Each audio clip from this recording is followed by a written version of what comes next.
don't have much of an option when we don't have busing. All right, friends. I think we're good. Good morning, St. Denis. There we go. I think it's good. I think we got us. Stay connected with us if we're online here. And appreciate people being with in terms of the, yeah, it's good. It's gratitude and grace. We're live. St. Denis is alive and well. I think Matt Weiser asked Matt to join us. Kind of give a little detail there with Catholic schools and the gift of this week. But for the parish, let's see once. This weekend, I think just a nice response last weekend with our, thanks for those of you who helped out with the St. Vincent de Paul and the blanket drive. I know those barrels filled up quickly and a good response and continued generosity there towards St. Vincent. And this weekend, we look at the distribution for the pizzas and the cookie dough and that whole event on Saturday morning. A big shout out to Lisa Harms and Deacon David and company that's going to distribute that. And it was a huge response last year. I think the profit was around, and I know it's at least doubled, if not tripled, what it was from last year for the scholarship piece. So really pleased with that. And then the other gift of the life of the parish, starting to talk and anticipate about Lent. And then looking ahead to next week as well. It seems like right now we're in the midst of 3 different funerals. So Marvin Wolf and then Virginia Probst. And then we mentioned this morning Larry Huell died. So it's kind of the little life of the parish right here. And today's one of those funny days. Snow day. A snow day. But it hasn't snowed yet. We're looking outside. Matt and I were just kind of talking. We certainly were anticipating Catholic Schools Week and a lot of activity this week. 3rd year in a row that we had to cancel a day during Catholic Schools Week. Last year it was cold. This year it's snow, and we're kind of at the whim of the bus company and the city. If they say no buses, then we're kind of stuck on. Well, I guess we can't have school today. That's the reality of today. I mean, in many ways, it's the reality of when the city of Madison closes. Yep. It's a domino effect. Definitely with it. I know. I was watching the text chain with teachers, and a couple of the teachers said they were sad to miss today's exciting events of Class Color Day and Rocky Rococo Pizza and games and those type of things within their class, but we're going to reschedule it for next week. It's important that, it's Catholic Schools Week, but it goes beyond this week. We celebrate being in a Catholic school every day. And right. This year more than ever, because we're here. The family atmosphere has proven, and we let the Holy Spirit guide us to being safe, and Father Randy keeping on us, keeping us safe, and that's been the glory of it all. With yesterday, we took 200 kids to church, almost 180 kids to church. Yeah, so it's beautiful. We said it was the first time yesterday. Yep. Put them all in the church, except pre-K and kindergarten didn't come. And then parents, you sent a note home to the parents to say, if you're not comfortable, just keep your child home. But we had a good 200 there. Yep. Yeah, and they were spread out good enough. Mm-hmm. We practiced. I've never practiced to go to church, but we practiced the day before. I just wanted to make sure that it was clean and that everybody had a spot and everybody was safe and that's kind of been the way the year has gone, is everybody pitches in and we just do things a little bit slower. But it was great. It was so great to have Andrew and Karen there with the music and feeling that, not necessarily singing, but I definitely was singing inside the whole time, definitely singing and enjoying. And one of my greatest things is leaving Mass after Mass on Wednesdays. I always feel kind of have an extra jump in my step with having the kids there. And I definitely felt that yesterday with having the kids in Mass, and the excitement of being together as a family was beautiful. Virtual is great, but you just don't get to feed off each other in virtual from there. So it was definitely a great experience. Oh, for me, I just almost teared up when I wanted to start the Mass. It was just a real personal experience there in that sense, just seeing us all together. That was kind of, right, the first time all year? We've done smaller groups where we're split the Right. school in 3 groups. But with Catholic Schools Week, I just felt I wanted to try it, and I felt like we got to do this. We got to try to get everybody there. Yeah, and for those who were ready for it, we were ready. So it was, again, another kind of move. If you wait, and that's okay, wherever people are at, that's one thing I certainly have learned through COVID. You just got to be merciful. You got to give people a little bit of breath, give them the option. Some are more, people are across the board where they're at with this. And so just provide the option, but let's come together.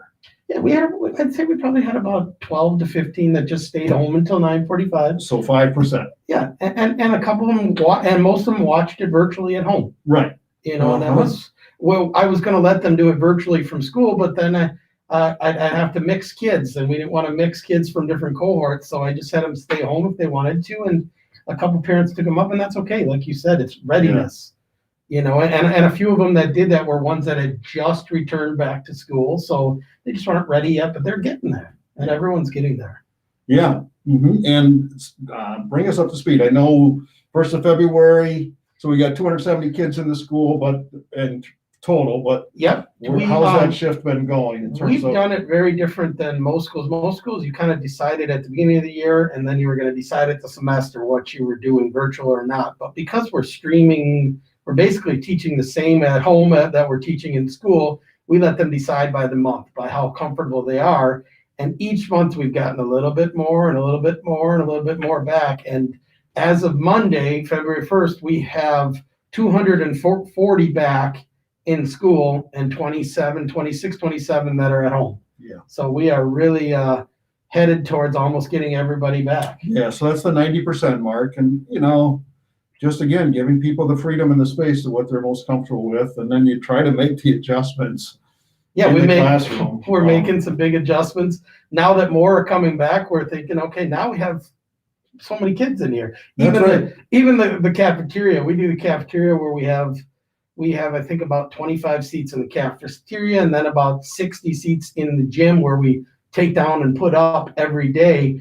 And with the middle school group, now we fill every seat. I had to add an extra table. Mm-hmm. And then for third through fifth grade, we just purchased with some federal grants the glass desk screens. With bringing more and more back, we want to continue to move forward, not get stagnant. And then we just have to keep making adjustments and making people feel safe, and then also, following the hygiene to keep people here. Because the longevity, we're going to be here in this situation for longer. So the federal grant, share with folks what was made available. Well, there's 2 different grants. There's the ESSER grant, which came with the first stimulus fund, and it generated probably around $17,000 for private schools.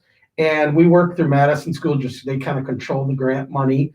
And we were able to purchase things that were technically COVID related. Computers fall into that area because we needed to up technology. Mm-hmm. We purchased about 20 Chromebooks. It took about 9 months to get here.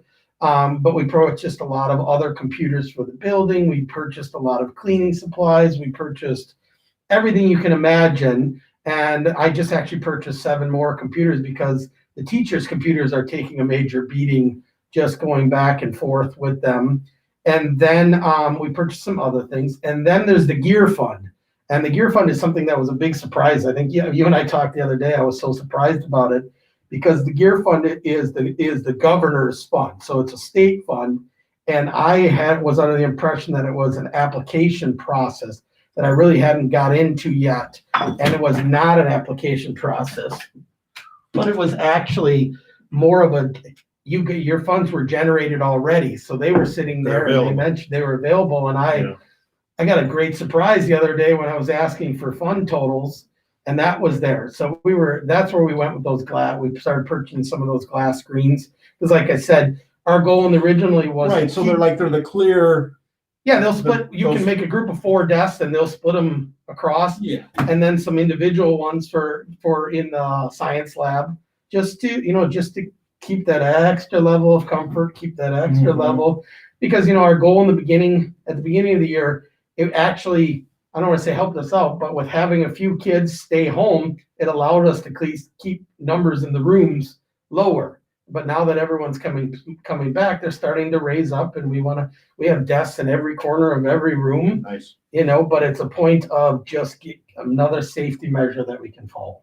Yeah. And it's beautiful. Yeah.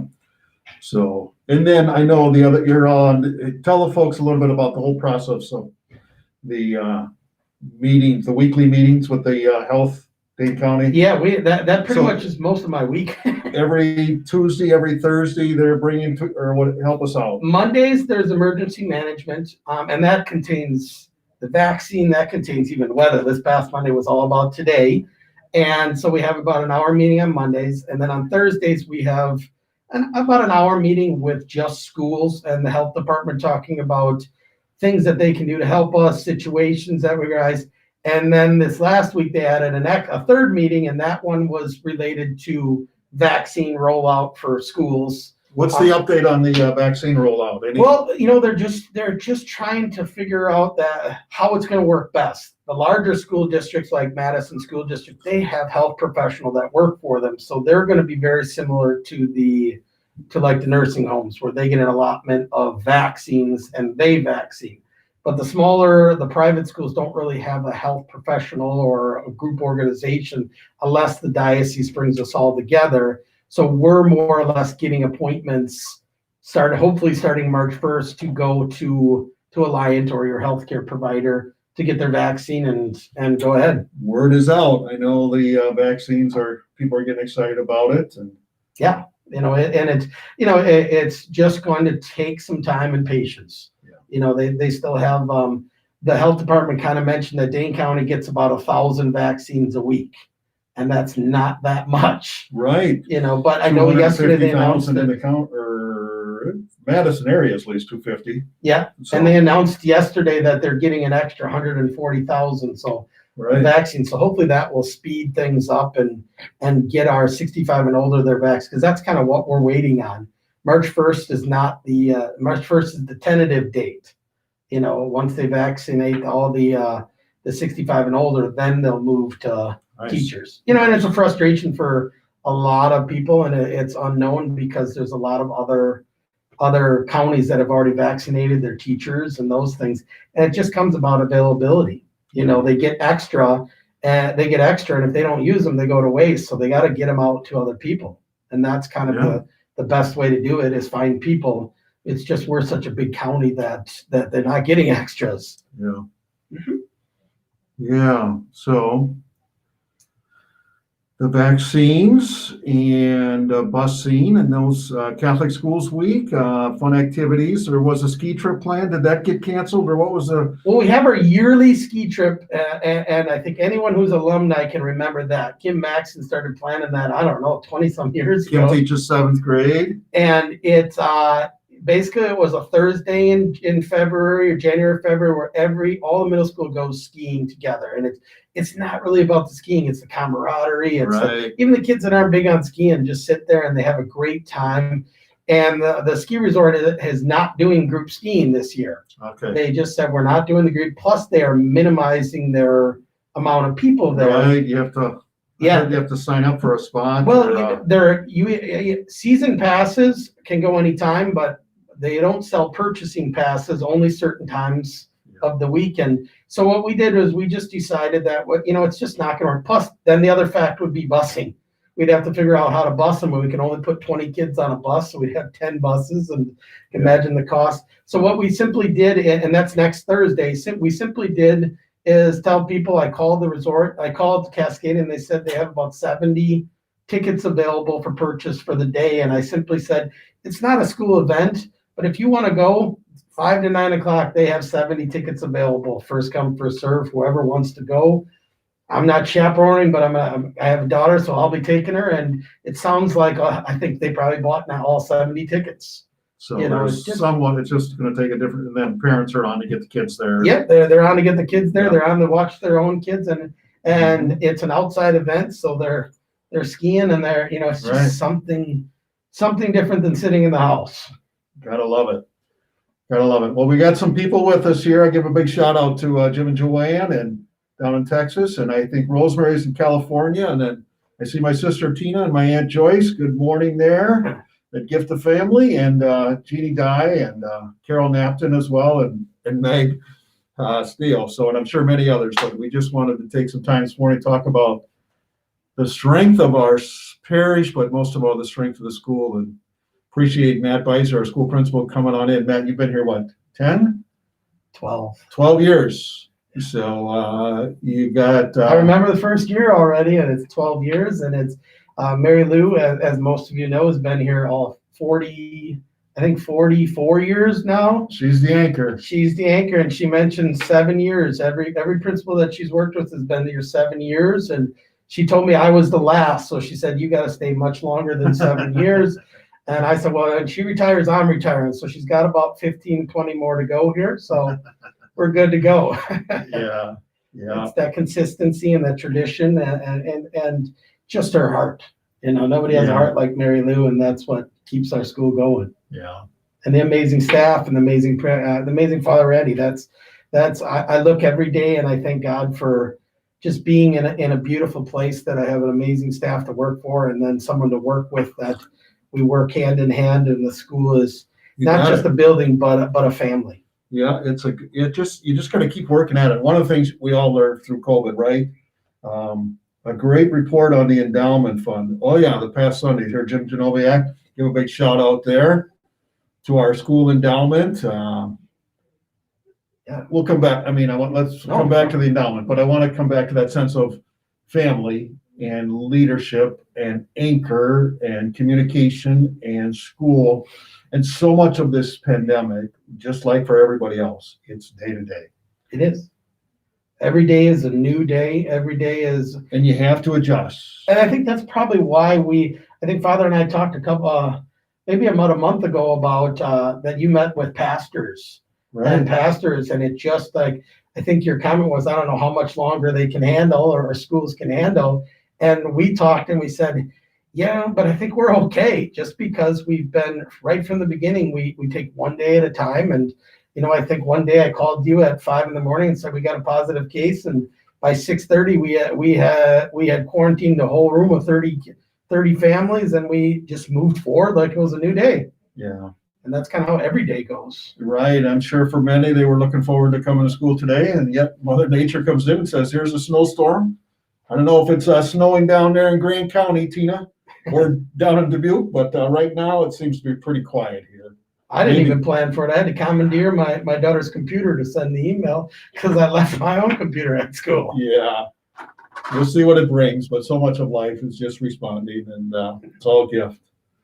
I'm going to take that invitation here about Jim Genoviak mentioned something about our endowment. So it's just really been a strength, the real strong support for the school and for sponsor a student. A couple different programs we got in place, but the endowment itself within this last year crossed the $1 million mark. And so just so people hear this, it's all housed within the Catholic Diocese of Madison Foundation. The principal is there forever.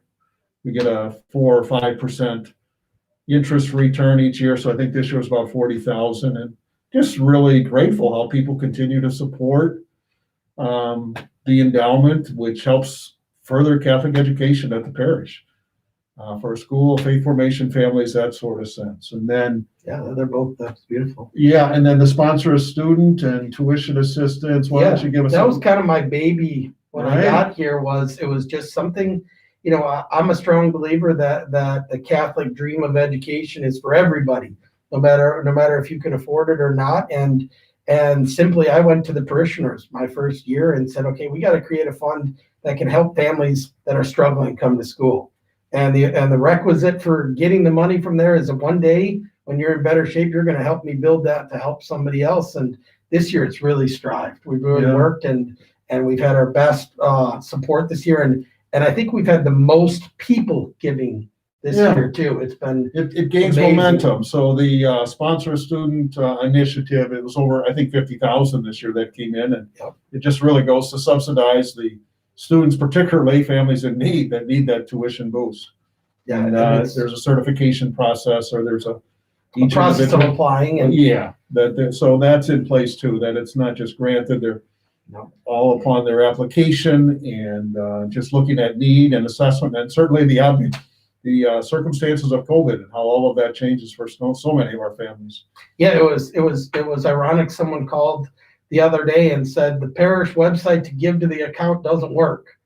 And it was the first time someone's ever asked me that I even knew that people were actually using that. Yeah. You know, it was like normally I get something in the mail or they contact me or they drop it off.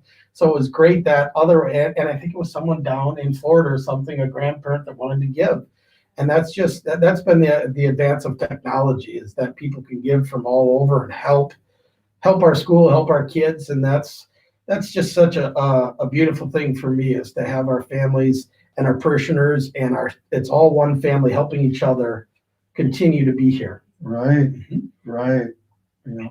So that is a gift of Catholic education, friends. Well, yeah, no snow down in Grant County, Tina, huh? No snow yet, huh? I see Angie. I think you're up in Minocqua, my Scott's wife.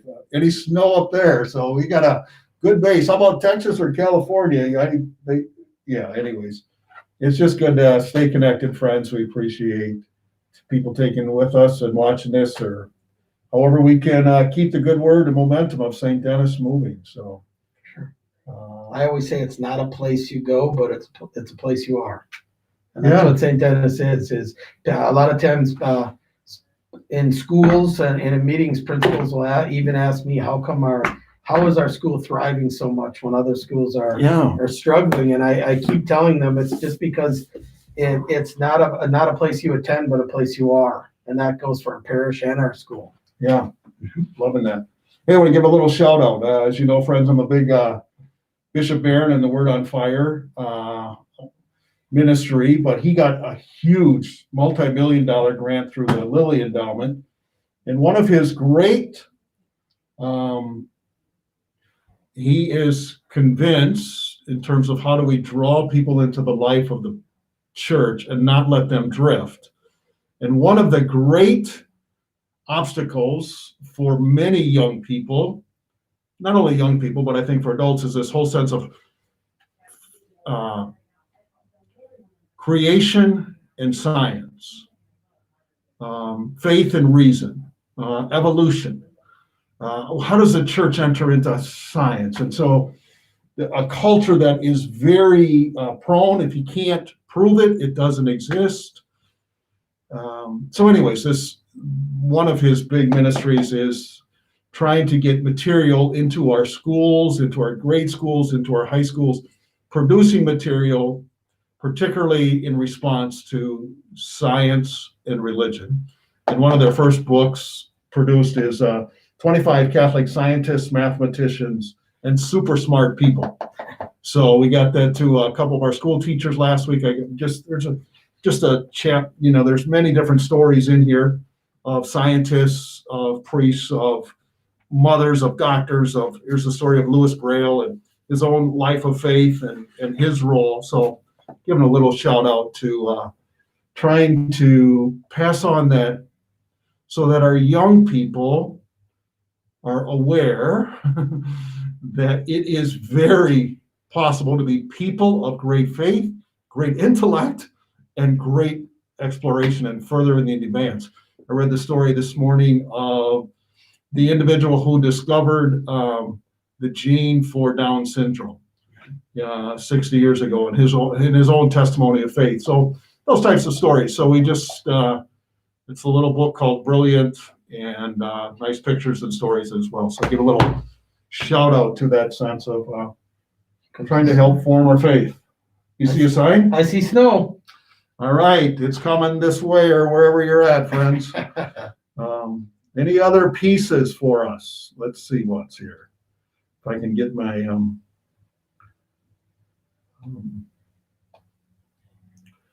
I think